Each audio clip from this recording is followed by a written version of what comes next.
Team's weekly meeting with the governors. We announced another supply increase for states, tribes, and territories from 14.5 to 15.2 million doses per week. This is up from 8.6 million when we came into office. Furthermore, states are also receiving 2.8 million of the Johnson & Johnson vaccine this week, so they are receiving a total of 18 million doses. Later today, President Biden will deliver remarks on the status of our COVID-19 response, and he will announce an unprecedented historic step. The two largest healthcare and pharmaceutical companies, Merck and Johnson & Johnson, usually competitors, are coming together to expand production of the vaccine. Johnson & Johnson's vaccine drug substance, as well as increase its fill-finish capacity. They will enter into a historic manufacturing partnership to expand that, I should say. The U.S. government will facilitate this partnership in several key ways, including invoking the Defense Production Act to equip two Merck facilities to the standards necessary to safely manufacture the vaccine, and asking the Department of Defense to provide daily logistical support to strengthen Johnson & Johnson's efforts. And of course, I'll have more to say on that later this afternoon. Also today, the Biden-Harris administration is announcing key conclusions from an intelligence community assessment on the poisoning of Alexei Navalny, as well as measures to hold Russia accountable for this action. The intelligence community assesses with high confidence that officers of Russia's Federal Security Service used a nerve agent to poison Russian opposition leader Alexei Navalny on August 20th, 2020. The use of any chemical weapon directly violates international legal obligations and norms of civilized conduct, and our actions today fall into a number of categories and reflect a whole of government response. We are also working with Congress to ensure we're faithfully implementing the Chemical and Biological Weapons Act. Today, the United States is announcing sanctions on 7 senior members of the Russian government, an expansion of sanctions under the Chemical and Biological Weapons Control and Warfare Elimination Act, new export restrictions on items that could be used for biological agent and chemical production, and visa restrictions. And the Department of State's Commerce and Treasury will also have releases out shortly with further details. As a demonstration of our transatlantic unity and cooperation with partners over the ocean, many of the actions we are taking mirror the steps the EU took in October and match additional EU measures being taken today. We also reiterate our call for the Russian government to immediately and unconditionally release Mr. Navalny. I know you're all interested in what we're doing on the American Rescue Plan and how we're engaging with members of Congress, so I have an update for all of you. President Biden and his team continue to engage closely with congressional leadership and members of the about the American Rescue Plan, including with Republicans. Yesterday, the president met with a group of 9 Democratic senators, and today he's meeting with the full Senate Democratic caucus for their weekly lunch. In the past 2 weeks alone, we've engaged with over 375 members and offices, over 100 of which were bipartisan engagements, and our COVID team has also started bi-weekly bipartisan member briefings with the Senate and House, where of course we talk about the American Rescue Plan and the impact it can have. I have one other item. I actually have an item on the travel of the First Lady, and I will venture to get that to all of you after the briefing. So with that, Zeke, kick it off. First on this Merck J&J deal, what role did the President or the White House have in making this partnership happen? Obviously, the GPA is giving the details of it. How did these two companies come together? Well, as I noted in the opening, these obviously are two companies that are historically been competitors, so the fact that they are coming together speaks to the ability of this administration broadly to bring them to the table and work together to address the pandemic in the country. It was an across the administration effort. I'm not going to detail exactly which individual was in charge of each component, other than to say that when the president came into office, and as soon as we learned about the fact that Johnson & Johnson was behind in the manufacturing steps and efforts, we took steps to ensure we could expedite that and partner them with one of the world's biggest manufacturers. And so is the administration doing this because J&J needs this production capacity from Merck to meet its commitments to the federal government for 100 million doses by the end of June, or is this separate from that? Well, certainly our objective is to build on the incredible announcement that we now have 3 vaccines that the American people can have access to, can use to vaccinate them from and protect them from the virus. And we learned early on that they were, or not early on, but in the recent days, it's all relative, that they were behind on their manufacturing capacity. And so we took steps to ensure we could capitalize on the scientific breakthrough. But this was necessary for the company to meet its commitments to the federal government? I wouldn't put it in those terms, Zeke. I would just say that it was a step that helps ensure that Johnson & Johnson's vaccine can be, the production of it can be expedited, that the manufacturing of it can be expedited, and that's, of course, good news for the American people. On vaccines, yesterday the topic of sharing vaccines came up in the President's conversation with the President of Mexico. The President said he was going to talk about it in that conversation. Is the President open to flexibility in terms of sharing these vaccines now with longtime American allies? And what is the threshold at which the President will start exporting some of these American-made vaccines overseas? Well, that's diplomacy in action right there. The President's been at it for a long time, and but the President did not make any commitments, nor did he give a timeline. His focus is on ensuring the American people are vaccinated. And yes, now we have more than enough doses. We will have more than enough doses to vaccinate the American people, but there are a couple of factors that our team looks at, including the fact that we don't know which vaccine will be most effective on children. We don't know the impact of variants, still under consideration and being looked at by our health and medical experts. We are, of course, securing all of these doses so we can plan for a range of scenarios. We have contributed to COVAX, which is the international coordinating body, to help provide assistance around the world. And certainly, when we get to the point where the majority, where we have vaccinated the American public, of course, we want the global community to be vaccinated. That makes us all safer. We've heard from the scientists on some of these calls calling on governors not to roll back mask mandates and other restrictions on public gatherings. Looks like Texas and some other states are in the process of rolling back some of those very restrictions right now. We've not really heard from the President on that. Should we expect to hear from the President? Has the President been directly lobbying governors and state officials against rolling back these in private? And then should we expect to hear from him publicly going forward, encouraging the American people to follow his guidelines but not their governors? Well, I will say, having traveled with the President to Texas on Friday, he made clear that we need to be vigilant, and that's also what Dr. Walensky conveyed over the last several days. It may feel a little bit better out there. That's good news. If you go to the grocery store, there's more toilet paper on the shelves. There's more Clorox wipes on the shelves. It's getting warmer out there. More people are getting vaccinated. People feel better. That's a good thing. But we need to remain vigilant. We are still at war with the virus. The President, of course, will continue to convey that publicly and also privately in his conversations. Let me see. Rep, go ahead. Thank you, Jen. Just a couple of questions on the partnership. Can we expect, and what is the timeline by when we can expect the first vaccine to roll off of the lines of Merck's facilities? And has Merck started working on this new vaccine already? I would expect there'll be more details from the Department of Health and Human Services on the contract and the specifics later this afternoon after the President's announcement. And you mentioned that that the government has or is willing to invoke the DPA. Can you give us any more details on that? We did invoke the DPA in order to alleviate 2 of the biggest bottlenecks facing Johnson & Johnson. One is fill finish capacity, which is actually kind of the top that's put on these bottles of vaccines. And the other is drug substance availability, which is some of the components that make up the ingredients in the vaccine. So those were pieces that are steps. We invoked the DPA in order to implement those particular pieces. But the other piece that we are focused on here is ensuring that the Merck facilities are up to capacity of what's needed to manufacture the Johnson & Johnson vaccine. And the production here, will that be used for use in the United States, or is it earmarked for global use? How will the vaccines be used once they are Well, we have ordered a set number of about 100 million vaccines. There's a contract that was in process before these steps were taken. So that's what these actions will be focused on. And one question on the COVID rescue package, then.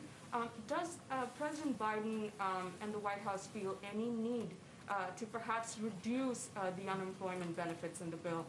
As you're aware, lawmakers such as Senator Manchin support a lower threshold in many ways, $300 over $400 per week. What is your position on that? Well, the president obviously had a discussion with a number of senators just yesterday. Senator Manchin was certainly one of them, and he's long said that he would be open to hearing ideas that make the bill and the package stronger. It's an ongoing process, but I don't have anything more to read out in terms of their conversation. Go ahead. Jen, on Russia, Navalny, and the sanctions that you just announced at the top of this briefing here, the Biden administration didn't punish Mohammed bin Salman directly for Khashoggi's death. You're not punishing Vladimir Putin directly for Navalny's imprisonment, only those around them. So how is that going to deter these leaders from this behavior in the future? Well, I would say first that our national security team, as it relates to Saudi Arabia, let me take these pieces slightly separately, Peter, made a determination that from the moment the president came into office, we were going to treat that relationship differently. And we did not wait for the release of this unclassified report. By the way, it didn't have much information you didn't know, or NBC and other outlets were not reporting previously. It confirmed what we have long known, that an innocent reporter doing his job, committed to telling the truth, was killed in a horrific crime. Our objective is to recalibrate the relationship. We took a number of steps, including releasing this report, including ceasing our support for offensive operations in Yemen, including ensuring engagement with counterpart to counterpart, and also pushing for the release of U.S. citizens and human rights activists who were released. We also took additional steps last week, which were determined by our national security team were the right steps to deter and to change the behavior moving forward. Those included sanctioning the former deputy head of General Intelligence. It included imposing visa restrictions on 76 Saudi individuals. It included designating the Saudi Rapid Intervention Force, which is a crucial step because it structurally addresses an unacceptable pattern of targeted monitoring, harassment, and threats to journalists and dissidents. And it included the Khashoggi rule. And our conversations with the Saudis at every level make clear that we expect additional reforms to be put in place, that their behavior will change. We've seen some evidence of that, but we will continue to press on that moving forward. But ultimately, this is on the back of the new announcement as it relates to Russia right now. So if you don't do anything that directly touches MBS or Vladimir Putin, why do you expect those leaders to stop this behavior? Well, again, Peter, with all due respect, these decisions were made on the basis of decades of experience and consideration by our national security team on what would be most effective in not only deterring actions like this in the future, preventing this from ever happening again, which is of course our objective, but also being able to maintain a relationship moving forward. And of course, we have important work we do with the Kingdom of Saudi Arabia, from intelligence sharing to deterring the actions of militants in the region, and those are in the national interest of the United States. Let me ask you about immigration, if I can. Yesterday, you brought into the briefing room the Department of Homeland Security Secretary, Alejandro Mayorkas, who said the following. He said, "We are not saying don't come to those migrants." He said, "We are saying don't come now because we'll be able to deliver a safe and orderly process to them as quickly as possible." So the message was, don't come now. It sounds like the message is, come later. So when should these migrants come? Well, as you know, the president has put forward an immigration reform package that will not only provide a pathway to citizenship, but will help put in place smart security measures at the border, will also address root causes in the region.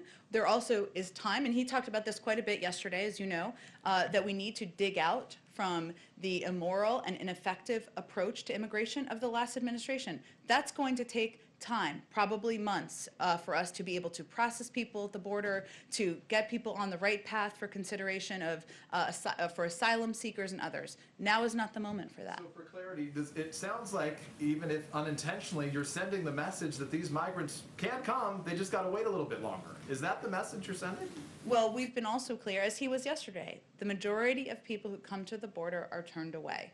Even undocumented, even kids who come in at the border, unaccompanied minors who come in, and we have emphasized time and time again, we want to keep them safe, we want to treat them with humanity.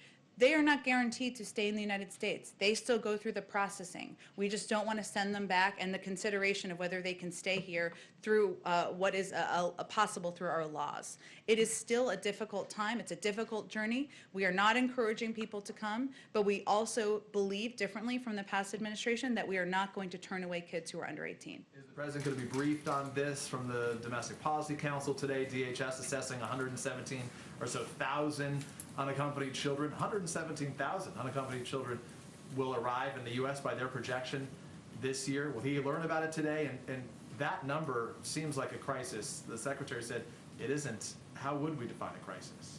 Well, I'll leave that to the Secretary of Homeland Security to define. He said it was a challenge. It is a challenge. We have more than 7,000 unaccompanied kids who have come into the United States, and that is certainly a lot of children that we are trying to treat humanely and safely and process through the system as quickly as we can. That's not easy. That is a challenge. Certainly, the president receives briefings and regular updates from his team, and we typically don't confirm those publicly, but he is briefed regularly by his team, the Domestic Policy Council, and other members of his policy team. Sure. Go ahead. Thank you. One additional question on the timeline coming out of this announcement. You mentioned that J&J is set to deliver 100 million vaccines by the end of June. Will this new partnership help Americans get these shots any sooner? It should. It definitely will expedite the efforts of the United States government having enough vaccines on hand to vaccinate the American public. The president will talk more about that and give more specifics later this afternoon when he speaks to all of you. But certainly having 3 vaccines approved by the FDA, the fact that we have taken these actions, we have used the full power of the federal government to expedite the manufacturing, that certainly should expedite the process and should make vaccines more readily available to Americans. And one question on the First Lady. You mentioned her travel. She is set tomorrow to go out and tour some schools with the new Education Secretary. Wondering if you have any additional preview on this. I think she's visiting 2 schools that have found a way to reopen. Will she be speaking to some of the challenges that communities across the country are facing now as they deal with this? She will be. She'll be traveling. That's what I was intending to provide more detail on at the top. I must have moved the paper out of my binder here, but she will be traveling with the Secretary of Education, who is just confirmed. As you all know, they will be having a conversation with at these schools that they're visiting that have reopened about what has been effective, what has worked, what are the lessons learned, what do they need more assistance with, and certainly that is information that they will take back with them after these visits they're doing tomorrow. That Secretary Cardona, his #1 priority is reopening schools, and so certainly taking a trip with the First Lady is an indication of his commitment to that. Go ahead. Thanks, Jen. A question about Governor Andrew Cuomo. Vice President Kamala Harris was one of the most vocal critics of Justice Brett Kavanaugh, of Senator Al Franken when they faced similar allegations. She said repeatedly, "I believe them, the women," but she hasn't said anything about the 3 women who are accusing Governor Andrew Cuomo, and now this third accuser, Anna Rush, she actually worked for the Biden-Harris campaign. So at what point is the first female vice president going to say something about this? Well, I know that's how the vice president continues to feel, and the benefit of doing a briefing every day is that I can certainly speak on behalf of the president and the vice president. And so let me reiterate that they both believe that every woman coming forward should be heard, should be treated with dignity and treated with respect.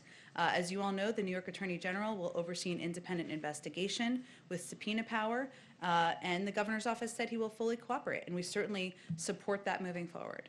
But as you know, it's one thing to hear it from you, and it's appreciated, but it's another thing to hear it from the vice president or the president himself. Can we expect to hear from either of them on this topic anytime soon?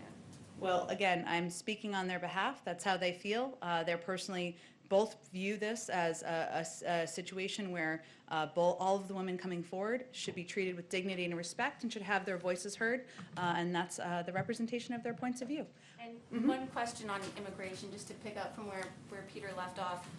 I know you have said that you don't want to label this a crisis. Secretary Mayorkas was in here yesterday saying it's not a crisis, but now you have Axios reporting that the administration needs 20,000 beds to shelter these children. Based on our own reporting, 97% of the beds through the Office of Refugee Resettlement are full. So I don't want to sound like a broken record here, but at what point does it become a crisis? Well, I would say, I don't think we need to meet your bar of what we need to call it. We had the Secretary of Homeland Security yesterday conveying it's a challenge. We've provided numbers publicly about how serious that challenge is.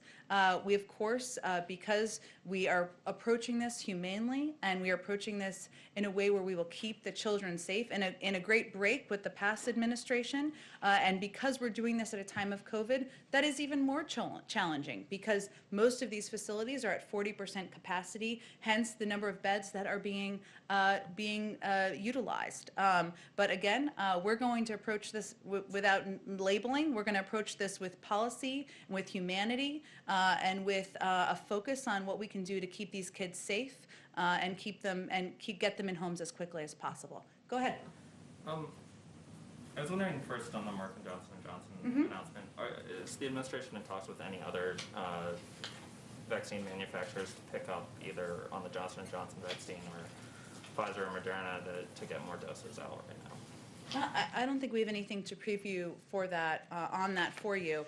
I will say that the manufacturing process for Pfizer and Moderna does not allow for smooth transfer from one manufacturer to another in the same capacity. So this was a step taken because the Johnson & Johnson vaccine is a more traditional vaccine, and Merck's experience manufacturing other vaccines will allow it to scale and effectively produce the Johnson & Johnson vaccine. And then I wanted to follow on a question you got yesterday about the Johnson & Johnson vaccine.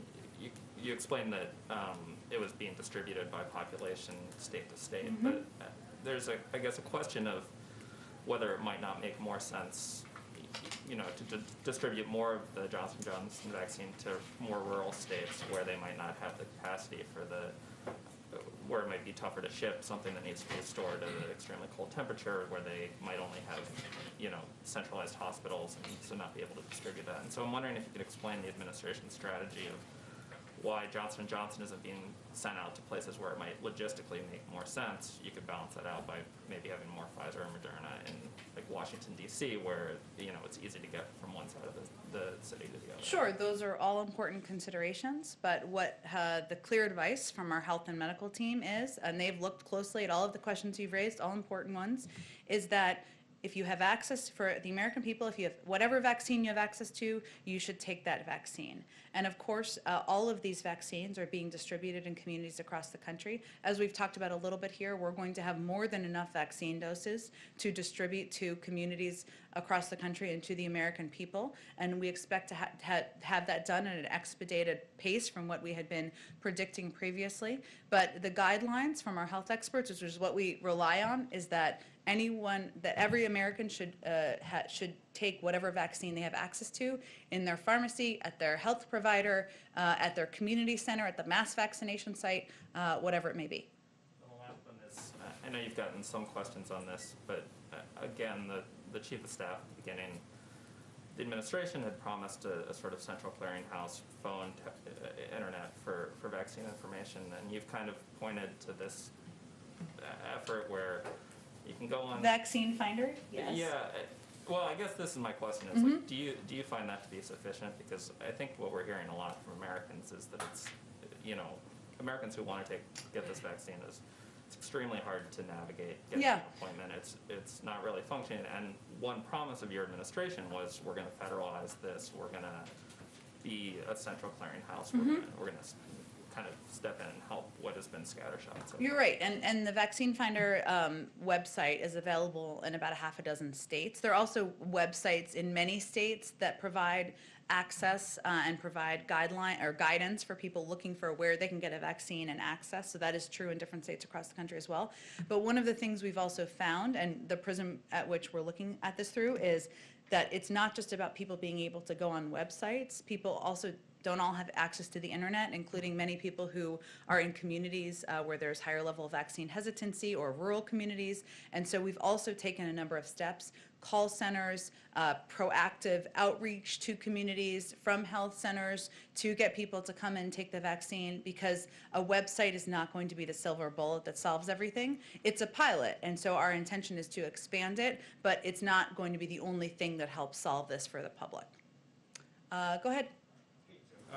Two questions, follow up on the vaccine and then an evolving question, if I might.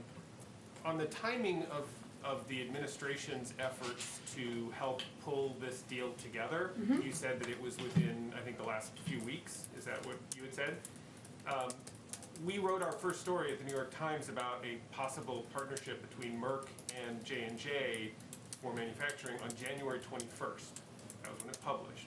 So, and my understanding is that talks between those companies had been in the works before that even, in terms of sort of the corporate discussions between them. So, I mean, could you help explain how it is that the Biden administration deserves credit for bringing these two together when it looks like the discussions had been underway long before you guys got here? Well, Mike, just to be clear, I'm talking about when it was finalized so that we could move it forward. Of course, there are conversations between companies, but in terms of getting it to a point, and obviously the Johnson & Johnson vaccine was only approved last weekend, right? And we were waiting on the FDA to make the final approvals of the vaccine. But there's a difference between conversations and it moving forward and the use of the Defense Production Act, which is something this president and not the prior president committed to invoking, and also the commitment to help upgrade the help get the manufacturing facilities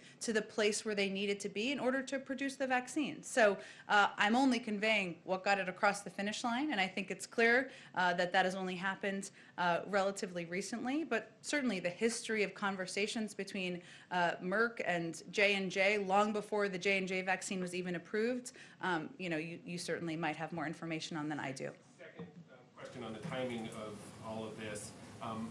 It's our understanding that the time that it's going to take Merck to spin up the production of any kind of either the finish and then also the production of the vaccine itself is months from now. I mean, the phrase fourth quarter has been talked about, which would seem to undercut your assertion, I think, to a couple of questions earlier, that this partnership in particular is going to have any benefit to the 100 million dose pledge, right? I mean, if your 100 million dose pledge is by the end of July, and Merck's production isn't going to get started until September, October, November. The contract is by the end of June, but I expect the president will have more to say this afternoon on the impact on the timeline. Okay. And then one question on the Navalny and Russia sanctions. The Russia was sanctioned in very much the same way in the wake of the previous poisoning that was attributed to Putin and the Russian government, and those sanctions essentially were ignored, right? I mean, we now have the Navalny poisoning that came despite the sort of series of similar sanctions that were imposed. So I guess the question is, and I think maybe Peter had a similar question, but what is it that gives your national security team a level of confidence that some different outcome is going to happen from essentially doing the same thing that was done before? I mean, is there something that we all don't know about why this is going to be effective, these limited steps, when essentially they weren't effective before? Well, first, the announcement we're making today was done in harmony with the EU announcement. It was not meant to be a silver bullet or an ending to what has been a difficult relationship with Russia. We expect the relationship to continue to be a challenge. We're prepared for that, and we're neither seeking to reset our relations with Russia, nor are we seeking to escalate. There's also an ongoing process, as you know, to consider a number of steps of concerning behavior taken by the Russians that is still ongoing. And we made this announcement because we wanted to do it in a timeline aligned with the European Union, which does send a powerful message. But we're not naive about the challenge. We continue to believe it's a challenging relationship. The president made that clear and made clear what our focus is when he spoke with President Putin, and that review is ongoing. And we, of course, reserve the right to take additional steps and take additional actions at the conclusion. So just one final thing. So is that essentially a concession that you recognize that the steps taken today are not likely to prevent further attempted assassinations by Putin or the the regime? No, I appreciate the option. I'm certainly not making that concession. I'm conveying that it was taken today in order to be in the same timeline as the European Union. There is an ongoing review. We reserve the right to take any additional actions at the conclusion of that review. And just reiterating that the tone and the tenor and the type of relationship that this president intends to have with President Putin will be quite different from the last administration. Go ahead. Yes, Jen, sort of following up on that, you had mentioned also being able to maintain a relationship moving forward with Russia despite the sanctions. What specific areas are you considering, such as Iran, Syria, the START talks? Can you be a little specific? Well, we, of course, we already signed the extension on New START a couple of weeks ago. That is a good example, and that is an example of where engagement is in the interest of the United States and in our national security interests. There are also areas, some of which you touched on. Of course, depending on where things land with the invitation for diplomatic talks on Iran, Russia is a P5+1 partner. They were as we pursued the JCPOA under the Obama-Biden administration, and they certainly would be a key partner if that diplomatic process were to move forward. So the point is, there are areas where we disagree. There are areas where there's significant challenge. There are also areas where we are going to work with the Russians, as we would with most global partners, when we need to take steps that are in the interest of the United States. And just one more, if I may, some unfinished business with Democratic Party lawmakers who are still peeved about this lack of congressional notification. Senator Tim Kaine says, I learned about it on the news, and he's a member of the Armed Services and Foreign Relations Committee. He says, I don't think I should be learning about it this way. What do you say to Senator Kaine and others who are upset on the Hill? Well, I know that statement was from a couple of days ago. I would say that there were notifications done of committee chairs. I don't have any more specifics on that. There was also additional notifications and conversations that happened on Friday, and we've made an offer of classified briefings for anyone who would meet that bar. Senator Kaine is a important partner for this administration. He's somebody the president has known for quite some time, and we look forward to continuing to work with him on a range of issues. Go ahead. Thank you. Either we're not going anywhere. Go ahead. Okay. We're seeing a couple questions on COVID. We're seeing reports out of Kansas and Missouri that small rural areas are receiving large quantities of doses, and that larger urban areas are receiving smaller shipments of doses relative to their populations. And so I'm wondering if the White House is satisfied that state and local governments are doing what they need to do in terms of ensuring vaccine equity.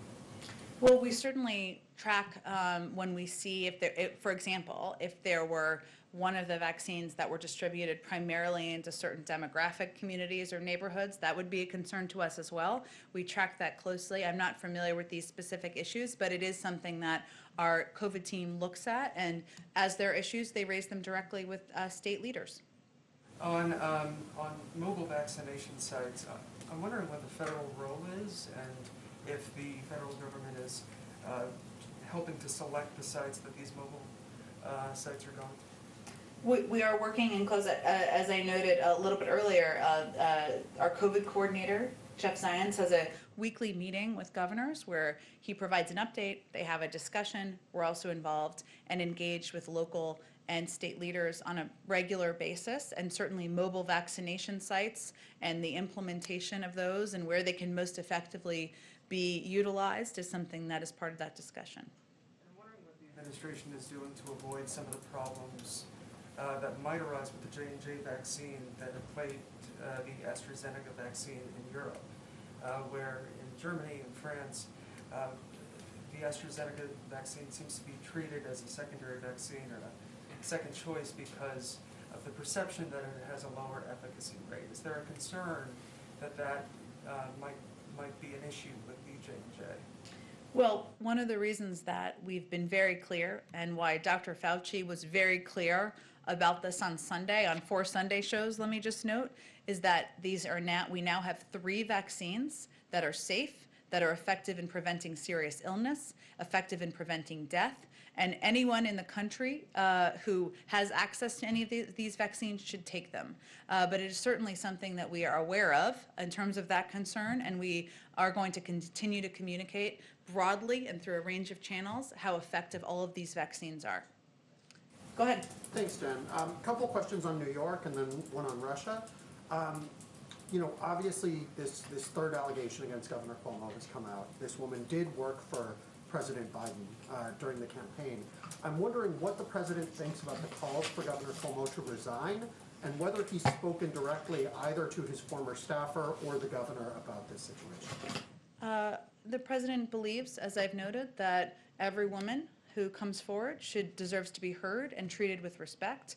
There is an investigation, an independent investigation that's being overseen by the Attorney General, and which has subpoena power, and we certainly support that moving forward. In terms of any other conversations, I did not work on the campaign, as you know. I know that she did work on the campaign. I believe she was an organizer in Southwest Florida. I don't know if they had, I'm not aware of a personal relationship that they had or that he knew her personally, but I don't have any other engagements. I'm sure she has a number of people she still remains in touch with from the campaign, but I don't have any calls or engagements to read out. And then, as you know, Governor Cuomo is also facing questions over the nursing home situation and COVID. He's currently chair of the NGA.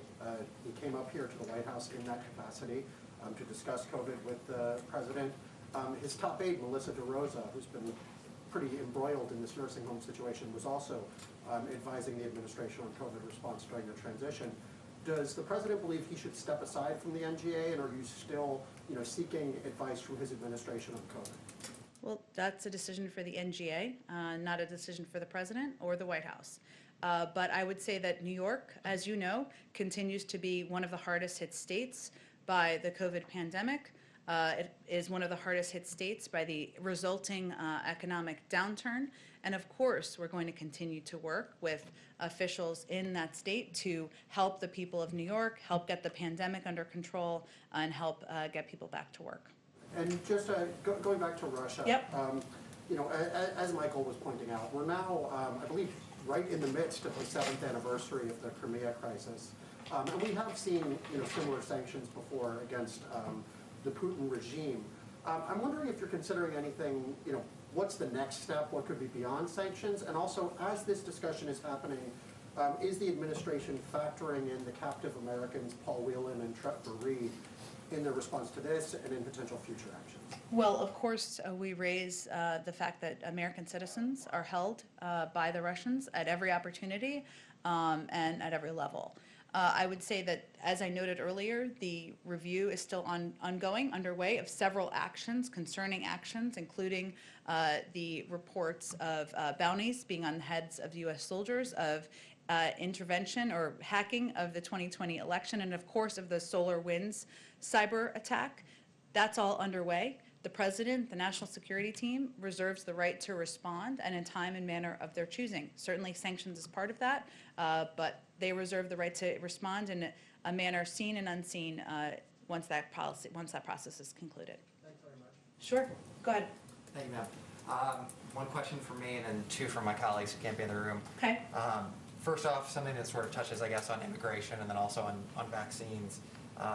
We're 5 weeks into the new administration, and the president hasn't named a permanent FDA commissioner. And then yesterday we heard from the DHS secretary who said that he's trying to rebuild an agency dismantled by the previous administration.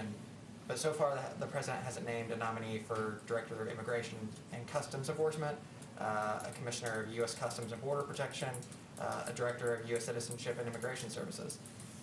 What's taking so long?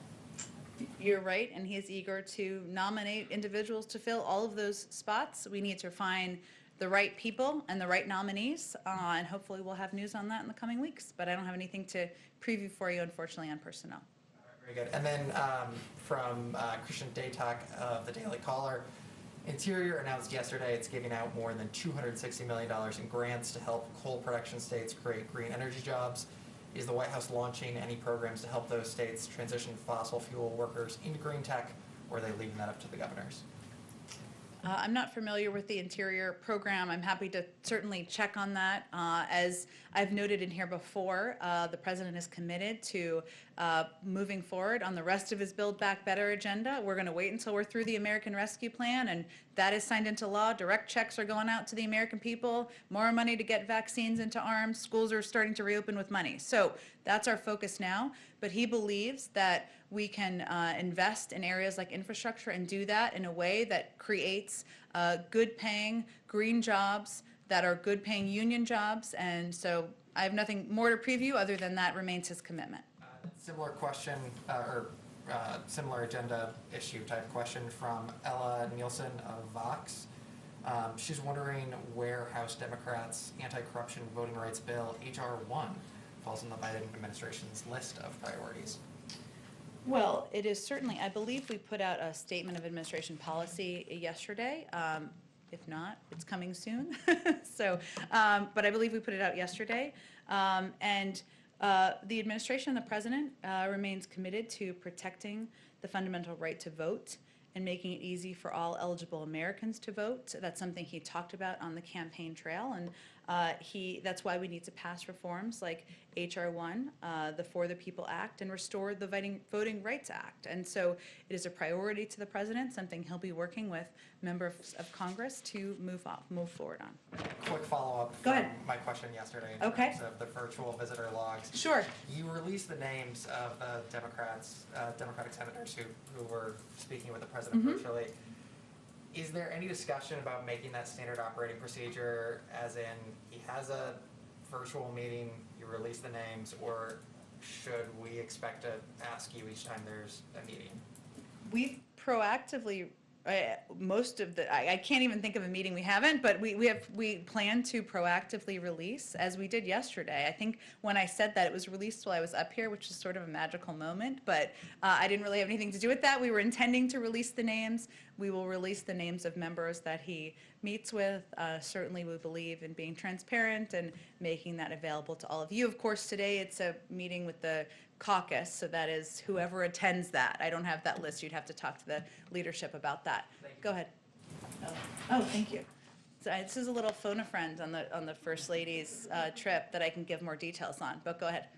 Hi, Owen Jensen, EWTN Global Catholic Network. A couple of questions, if I may. First, pro-life groups right now very concerned about the phrase pregnancy discrimination in the Equality Act. You're familiar with that, I'm sure. That it would force doctors to perform abortions even if it violates their conscience.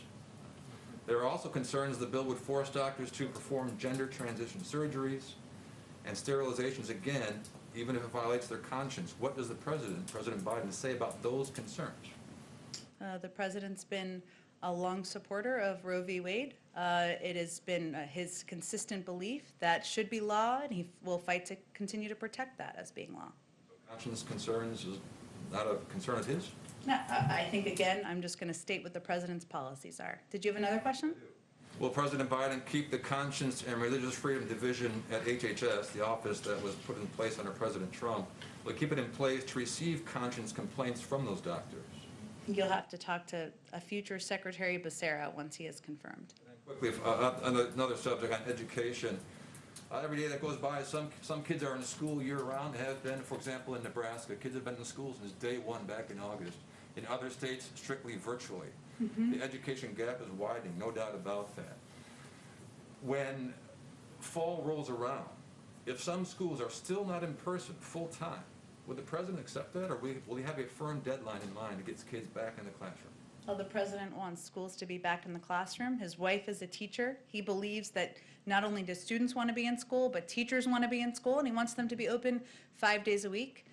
He put, there were CDC guidelines that were put out. We now have a Secretary of Education. As of just yesterday, this will be his #1 priority, and certainly the president looks forward to having schools open across the country. He does not have a firm deadline in mind for when it should be back. I know he can't demand it. He can't do that. I realize it's up to school districts, but certainly he can create a sense of urgency, right? Well, one of the steps that you could certainly advocate for is or any of these folks could advocate for, is the signing of the American Rescue Plan, which has $160 billion in it to help ensure schools can make the changes to their facilities, can hire enough teachers so that they can have socially distant kids in classrooms, so that they can have enough bus drivers, and that's an important component of getting this done as well. Go ahead.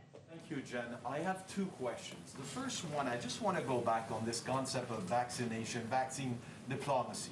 Okay. We see that China and Russia, by the tens of millions, are giving vaccine to African and South American countries.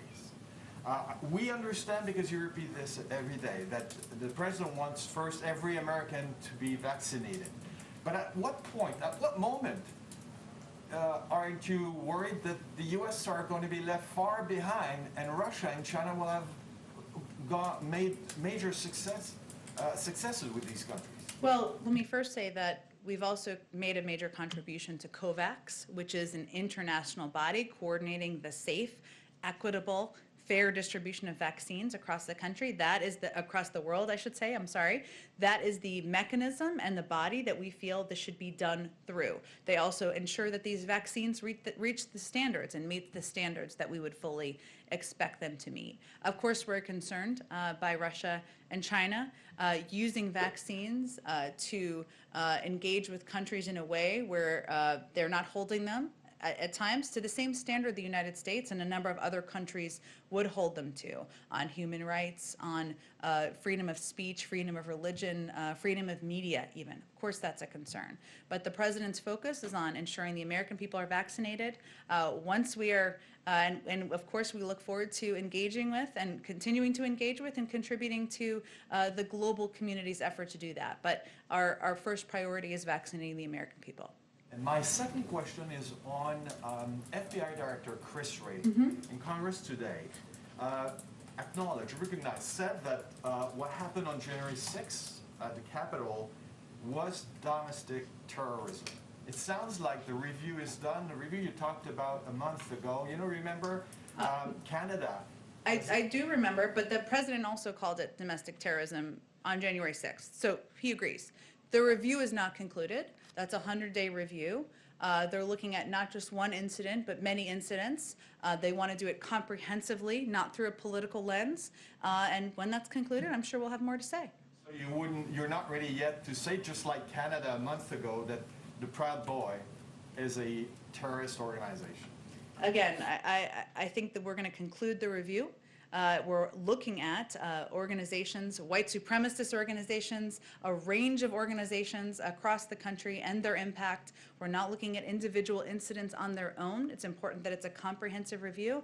When that review is concluded, we'll have more to say. Go ahead. Thank you, Jen. Two vaccine questions, Sure. And one from someone who's not in the room because of all of the social distancing. On the vaccine questions, if there are state, local governments, hospital systems who are having real problems with their websites and their implementation of vaccine registration systems, is the federal government offering assistance, technical contractor support, maybe using the Defense Production Act to require a federal contractor in the technology space to help them out? Is there, what's being done to help sort of fix some of these technical challenges that state and local governments are having? It's an interesting question. I'm not aware of our engagement on IT support directly, I think, which is what you're asking about with state and local governments. Obviously, I'm sure there's a lot of traffic in certain places, and that may have an impact. I can see if there's more we can convey on that. And following up somewhat to a question from a little bit earlier, if there are areas where it seems like a governor may be giving preferential treatment, say, to an area where there are more people who vote for one political party or another in terms of the allocation of the vaccines and the location of sites, is there anything that the federal government can do directly to sort of steer more vaccine doses to locations where the governor may not be allocating them? Well, one of the things we saw when we went to the Pfizer facility, and this is true for every vaccine, is that they're tracked. We know where they go. And we certainly know if vaccines are going more heavily to one part or one demographic over another. And that would certainly be a concern. It would be something we would raise directly with leaders in that state, but it is something that we watch closely.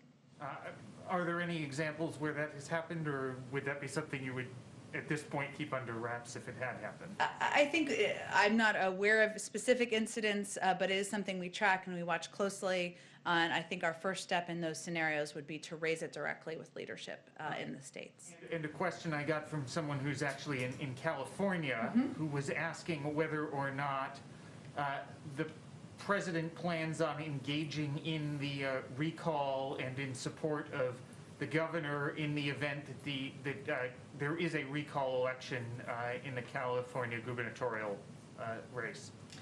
We've expressed support for the governor, but I don't have any other plans related to the president to preview for you. Kristen, do you have another question? A question about Dr. Seuss, since it's maybe the only day that you can bring up Dr. Seuss in a briefing room. It is National Read Across America Day. It's also Dr. Seuss's birthday. Both former presidents, Obama and Trump, mentioned Dr. Seuss in their Read Across America Day proclamations, but President Biden did not. Why not?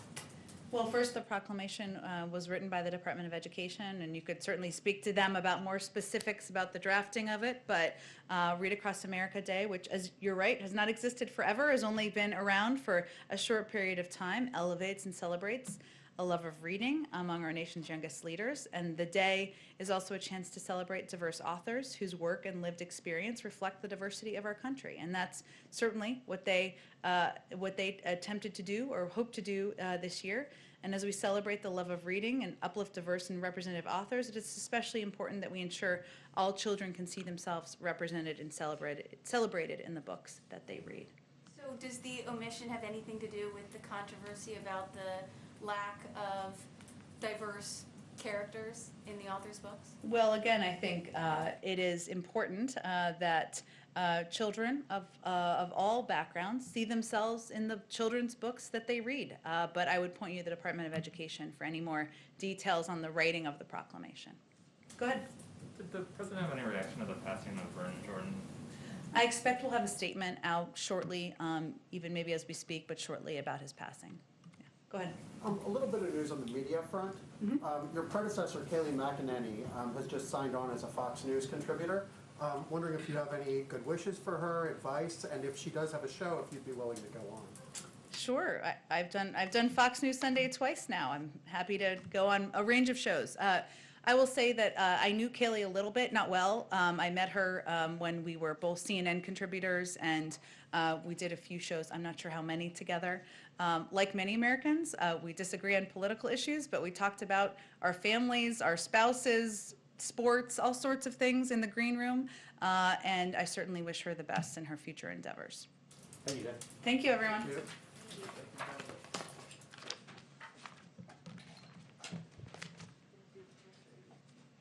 Oh, sorry. Can I do one more thing? Zeke, I feel like I'm violating a rule here. Sorry. I just want to give you more details about the First Ladies. I actually woke up this morning and said I want to talk about this, and then I didn't do it. So as you all know, and we've talked about, the Senate confirmed the President's Secretary of Education, Miguel Cardona, a fellow nutmegger, go Connecticut, in a wide bipartisan vote of 64 to 33. He will be sworn in by the Vice President this evening. Tomorrow, the First Lady and Secretary Cardona will travel to his hometown of Meriden, Connecticut, and to Waterford, Pennsylvania, to tour K-8 public schools that are open for in-person learning. So as Mary asked about earlier, they're both lifelong educators. They will highlight the key CDC mitigation strategies that the schools have implemented successfully in these locations, listen to the challenges they are facing due to the pandemic, including the academic, social, and emotional needs of students, highlight the additional resources in the American Rescue Plan needed for schools to remain open, and address the needs of students, and thank educators for their work in supporting students and their families. As I noted, this is the top priority, reopening schools for Secretary Cardona, and I will expect you'll learn more soon on who will be running point on that in the Department of Education as well. So thank you, everyone. Have a good afternoon. What did you say? Peppies or salads? Peppies or, I'm from Stamford, so, they're not the same debate there. Better bagels and sandwiches, though, in the Northeast, for sure.